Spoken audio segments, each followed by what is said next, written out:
everybody, back again, and today we are going to start working on the first of a few tools for the treadle hammer.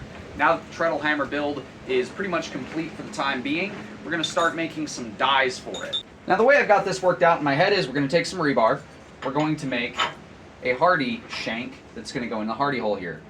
By bending this over 4 times, that'll make plenty of size, and we can size it to this. Once we've done that, we can forge a lip on one side of this, since the part that's not getting hit by the hammer doesn't need to be ridiculously strong. It just needs to be strong enough to hold it in place in here, basically. Then we'll make a lip on the side of this piece of coil spring cut off that I have and get this kind of rounded up a little more. Then we'll weld those 2 lips together to create a rounding die that will sit over the face of this. So without further ado, let's get these both in the fire and get started.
So we got our rounding die, which fits perfectly, nice and snug in the hardy hole there. This gives me a round bottom striking surface, so that's going to help me stretch material, put radiuses in material, things like that using the treadle hammer, so that the treadle hammer isn't just making flat stock or squishing things. Basically, I'm going to be making several videos of tooling for this to go along with this design. And as you've seen, very simple. You just fold the bar into a square almost, and then get it to fit, make some lips, make a lip on your actual tooling end, and then weld them together. And you could do this out of rebar, the whole thing, but I want to make these last longer. So I'll be doing some hardening and tempering on the tool steel or spring steel parts for these different dies, so these will be nice and hard and usable. It will probably blow the heat treat on them with use, but it just makes them last a little longer. And this will be the first of several tools I will be making for this machine. We have a rounding die now. I'm going to be doing a square die.